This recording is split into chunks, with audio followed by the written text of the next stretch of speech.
Friends, कसे आहेत तुम्ही सगळेजण?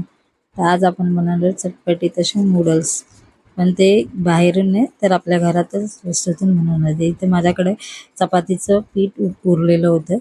ते पीठ मी याच्या आपला शेवयांचे साचा असतो, जो चकलीचा वगैरे साचा असतो त्याच्यामध्ये टाकलेले. हे बघा, तुमच्याकडे पीठ उरलेलं नसेल तर तुम्ही चपातीचं पीठ जसं आपण मळतो तसं तुम्ही चपातीसाठी पीठ मळून घेऊ शकता. आणि इथे मी याचे बघा मस्तपैकी अशा शेवया पाडणार आहे. सो गोल आकारात मोठ्या याच्यामध्ये ज्या भांड्यामध्ये आपण करणार आहोत त्या भांड्याला आपण तेल लावून घ्या. तुम्ही चाळणीवर वगैरे असं हे करू शकता. तर इथे माझ्याकडे स्टीमरचं भांडं आहे, त्याच्यामध्ये मी त्याला तेल लावून स्टीम करायसाठी ठेवणार. हे बघा, असे आपण मस्तपैकी याचे गोल गोल शेवयासारखे पाडून घेऊया. ही रेसिपी आवडली तर नक्की लाईक, सबस्क्राईब आणि शेअर करायला विसरू नका.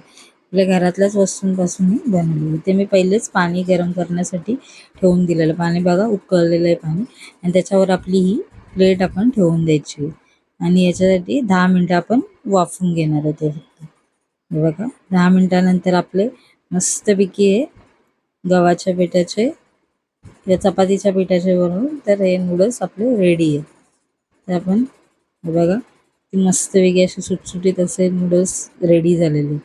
चिपचिपी पण नाही की काय हे पण नाही, मस्तपैकी आपले रेडी झाले. इथे मी हे थंड करून घेणार. तर त्या एका पॅनमध्ये आपण तुम्हाला पाहिजे तर तुम्ही सॉसेस वगैरे टाकून पण करू शकता, पण इथे मी आपलं डेलीचं जसं भाज्या वगैरे टाकतो त्या पद्धतीनेच करणार आहे. इथे मी 2 चमचे पॅनमध्ये गरम करायला तेल टाकून दिलेलं आहे.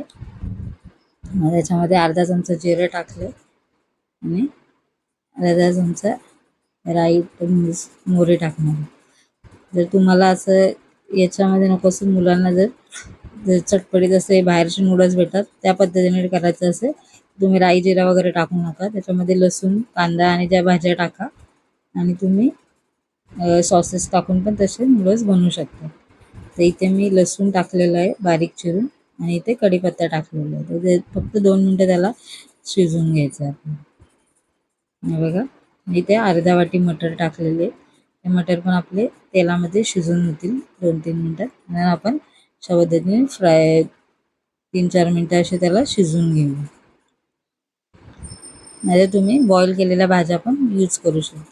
इथे क्रंची आपल्याला चांगलं लागतं म्हणून असे थोडे तेलात फ्राय करून घेतले की ते क्रंचपणा येतो. इथे मी एक कांदा टाकलेला आहे बारीक चिरून, आणि त्याला पण आपण 2-3 मिनटं शिजवून घेणार आहे. ठीक आहे, 2-3 मिनटं त्याला पण मस्तपैकी शिजवून झाल्यानंतर मी गाजर टाकलेलं आहे एकदम बारीक चिरून, आणि टोमॅटो टाकून दिलेला.